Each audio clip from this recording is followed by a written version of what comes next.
નમસ્કાર મિત્રો, પર્દાફાશમાં ફરી એકવાર સૌનું સ્વાગત છે અને હું છું ભૂપેન્દ્રસિંહ રાવલ. મિત્રો, મારા મોટા ભાગના મિત્રો, સંબંધીઓ, સગાઓ બધા આસ્તિક છે. મોટા ભાગના ઓલમોસ્ટ 99% બધા આસ્તિકો જ છે.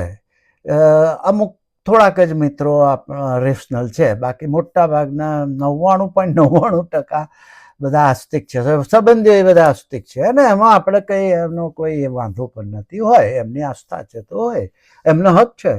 હવે એમાંથી મોટા ભાગના લોકો, મિત્રો, સગા સંબંધીઓએ આ રામ મંદિર જે અયોધ્યામાં બન્યું એમાં દાન આપેલું જ હશે.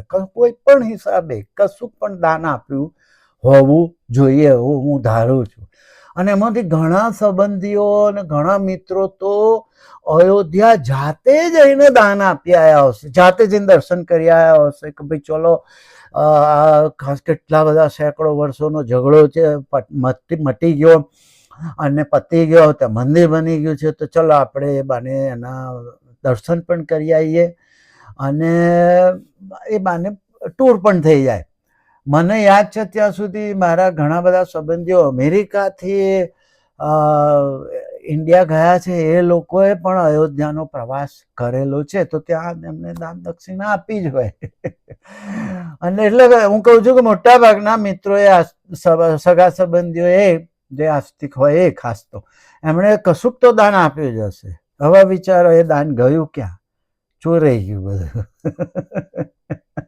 હવે આપણા એક બાપુ છે કથાકાર, એમણે તો 11 એવી વાત સાંભળી છે મેં, ગૂગલ પણ એનું સમર્થન આપતું હોય છે. એ 11 કરોડ એમનું પર્સનલ દાન છે અને એમના ભક્તોનું ભેગું થઈને તો 18 કરોડ દાન છે. દાન ગયું ફેલ. જોકે આપણાથી કોઈ ના કહેવાય, જેને જ્યાં દાન આપવું હોય આપે, એની મરજીની વાત છે. પણ રામને કે ભગવાનને તો પૈસાની જરૂર હોતી નથી. જે પણ તમે પૈસા આપો એ તો મંદિરવાળા, ટ્રસ્ટવાળા કે પછી પૂજારીઓને જલસા થતા હોય. હવે સારું છે, આઝાદી પછીની વાત કરીએ ને તો હવે તો ઘણા બધા મંદિરો સરકાર હસ્તક થઈ ગયા છે. એના વહીવટ કરનાર જે તે જિલ્લાના કલેક્ટર હોય છે, ટેમ્પલ કમિટીના. એટલે ચલો એ પૈસા સરકારમાં જાય અને પછી સરકાર સારા કામમાં વાપરે તો એ બાને વપરાય, સારી યોજનામાં વપરાય, એ અવર્થે ના જાય. પણ પ્રાઇવેટ મંદિરો હોય એમાં તો એ જ ને. હવે આ તો ચલો, આ તો ટ્રસ્ટનું મંદિર છે, એ સરકાર હસ્તક છે ને કે નહીં એ મને બહુ ખબર નથી, પરંતુ પૈસા તો ચોરાઈ ગયા. એ તો ગયા પૈસા જે 200 કરોડ ઉપરાંતની ચોરી થઈ, હજુ ચોક્કસ ખબર કોઈને નથી. 1200 શિલાઓ જે સોના, ચાંદી ને હીરાની હતી એ ગઈ. સોનાની ગદાઓ ને બધા કેટલાય દર દાગીના બધું ખાસું બધું ચોરાઈ ગયું છે.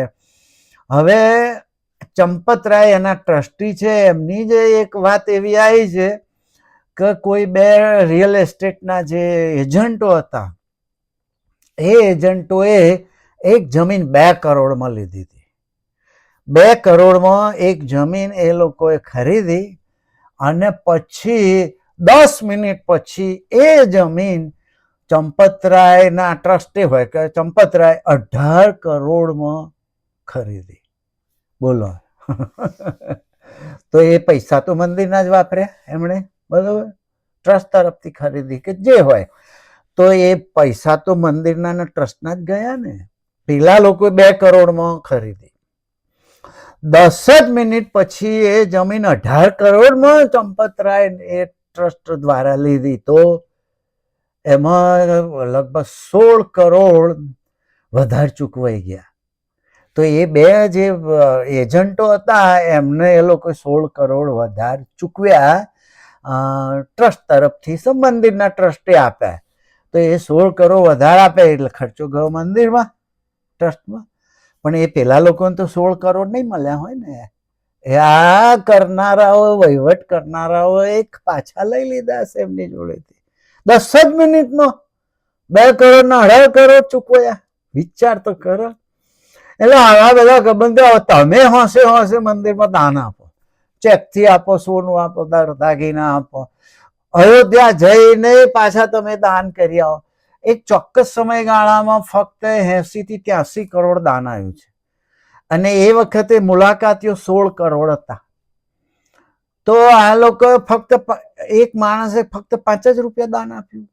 ભારતનો આસ્તિક આ મોંઘવારીમાં 5 રૂપિયા દાન નાખે એવું તો બને નહીં યાર.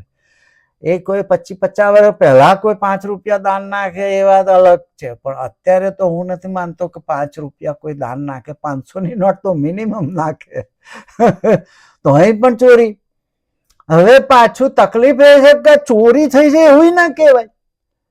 આપણે ભાઈ રામ મંદિરમાં ચોરી થઈ, રામ મંદિરમાં જે દાન પૈસા આયા તો એમાં જે ચોરી થઈ એવું ના કહેવાય. ચોરી થઈ એવું કહીએ તો રામની આસ્થા ઉપર કઈ રીતે આઘાત લાગે? જે મિત્રોને રામ પ્રત્યે આસ્થા છે એ તો રહેવાની જ છે. એ મિત્રોને અત્યારે પસ્તાવો થતો હશે કે સારું અમે તો આટલા બધા રૂપિયા આલ્યા તો ચોરાઈ ગયા.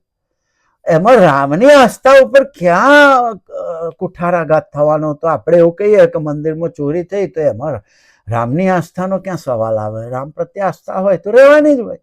મંદિરમાં ચોરી થઈ જાય એવું ના કહેવાય. એક પણ હિન્દુ સંગઠન આના વિરુદ્ધ અવાજ ઉઠાવતું નથી. એક પણ સંત કથાકાર મહારાજ મોટા મોટા ફેંકા કરતા હતા એ લોકો પણ વાત ટાળે છે. ખાલી પેલા અવિમુક્તેશ્વરાનંદ શંકરાચાર્ય જ બોલતા હોય છે, બાકી કોઈ બોલતું હોતું નથી. બાબા રામદેવને પેલી પૂછતી હતી તો બીજી વાત કરતા હતા કે સરકાર બધા મંદિરો જોડેથી લાખો રૂપિયા લઈ લે છે. આ રામદેવ જે બાબા છે આ પતંજલિ વાળા એનું એવું કેવું છે કે સરકારે આ મંદિરો પોતાના વહીવટમાં લીધા છે, ના લેવા જોઈએ. એનું કેવું તો એવું છે. એટલે મતલબ કહે તો પછી મંદિરો વાળા જલસા કરે. અરે ખરેખર તો સરકાર હસ્તક છે મંદિરો તો સારું છે કે એનો કલેક્ટર એનો વહીવટ કરે ને એના વધારાના પૈસા આવે સરકારમાં જાય. તો એ તો સરકાર બધી યોજનામાં વાપરે, ગમે તે સરકાર હોય, મોદી સરકાર હોય કે ગમે તે સરકાર હોય, એ યોજનામાં વાપરે. બાબા રામદેવનું કેવું છે કે સરકાર લાખો રૂપિયા ચોરી લે છે. હવે આ બાબા રામદેવને શું કેવું? ગુસ્સો આવે ને. એ એવી વાત કરવા માંડ્યો કે લાખો કરોડો રૂપિયા મંદિરો જોડેથી સરકાર લઈ લે છે. અરે ડોબા, એ લઈ લે છે સારું છે, નહીં તો તમે બધા જલસા કરો. એટલે મિત્રો હવે બીજી વાત કહો કે આપણે જ્યાં જરૂર હોય છે ત્યાં આપણે પૈસા આપતા નથી. ગુજરાતમાં કેટલી બધી સ્કૂલો, આખા ભારતની 1 લાખ સ્કૂલો બંધ કરી દીધી સરકારે. એ બાળકો ક્યાં જશે? અભણ રહેવાના ને. તો વિચાર કરો, ત્યાં આપણે પૈસા નથી આપતા કે ભાઈ ચલો આપણે 11 કરોડ ને 18 કરોડ 20 કરોડ ને 25 કરોડ રામ મંદિરમાં હાલે, ચોરી ગયા. એના બદલે 11 કરોડમાં તો 11 કેટલા બધા ઓરડા બને, કેટલી બધી સરસ સ્કૂલો બને. 18 કરોડ બને. જે તમે જોકે જેના પૈસા છે જ્યાં વાપરવા વાપરે, પણ સ્કૂલોમાં એક જ શિક્ષક હોય એવી કેટલી સરકારી શાળાઓ છે. ફક્ત 2 શિક્ષક હોય એવી, એક જ ઓરડો હોય, એક ઓરડામાં 4 થી 5 ધોરણ ભણતા હોય, એક જ ઓરડામાં એક જ શિક્ષક, એવી કેટલી સ્કૂલો છે. ત્યાં આપણને દાન આપવાનું મન થતું નથી, અને અહીં ચોરી જાય ત્યાં પૈસા આપણે આપીએ છીએ. ને હમણાં તો એક શિક્ષકની વ્યથા હું જોતો હતો વિડીયો. એ શાળામાં ફક્ત 2 જ શિક્ષક, એમાં એક શિક્ષક આચાર્ય, બે ટીચરમાં એક આચાર્ય. હવે એ બંને ટીચરોને વસ્તી ગણતરીની કામગીરી સોંપી દીધી સરકારે. એટલે એક આચાર્ય તરીકે જે ભાઈ હતા એમણે સરકારમાં એવું લખ્યું કે ભાઈ અમે 2 જણા વસ્તી ગણતરી કરવા જઈશું તો આ બાળકો ભણશે શું? તો એકાદ ટીચરને તમે મુક્તિ આપો, ને હું આચાર્ય છું તો મને મુક્તિ આપો, એવી ખાલી એમણે માગણી કરી. તો એમને ધરપકડનું વોરંટ નીકળ્યું. હવે એ ભાઈ ત્યાં બેસી રહ્યા હતા, જે અધિકારી કોણ, કલેક્ટર જ હશે ને, ઓફિસમાં બેસી રહ્યા હતા અને કહેતા હતા કે હવે ખબર નહીં સરકાર મને શું શિક્ષા કરે, 2-3 વર્ષની જેલ પણ કરે, દંડ પણ કરે, કદાચ પછી સમજાય ને એવું કે ભાઈ ના હું જઈશ બાપા વસ્તી ગણતરી કરવા, માફ કરો તો માફ. વિચાર કરો, શિક્ષકોના મત ગણતરીને એવા કામો સોંપવામાં આવે છે, અને જો એ બિચારો એમાંથી માફી માંગે તો એને ધરપકડના વોરંટ નીકળે છે. અમેરિકામાં મોટા ભાગની સ્કૂલો સરકારી હોય છે, કોર્પોરેશનો ચલાવતી હોય, નગર પ્રાથમિક શિક્ષણ સમિતિ આપણે હોય છે ને એવું અહીં સ્કૂલ ડિસ્ટ્રિક્ટ હોય છે, એ ચલાવતી હોય. મોટા ભાગની શાળાઓ સરકારી હોય છે. કોઈ શિક્ષકને આવું કામ સોંપવામાં આવે નહીં. વસ્તી ગણતરીનું, ચૂંટણીનું બધું કામ એમના અલગ પંચ હોય ને એ વોલેન્ટરી ભરતી કરે, અમુક પરમેનન્ટ હોય કર્મચારીઓ ને એ લોકો જ કરે. શિક્ષકોને કોઈ કામ સોંપવામાં આવતું નથી. અને આપણે હવે આ શિક્ષકોને બધું બિચારાઓને કૂતરા ગણવાનું કામ સોંપી દઈએ છીએ.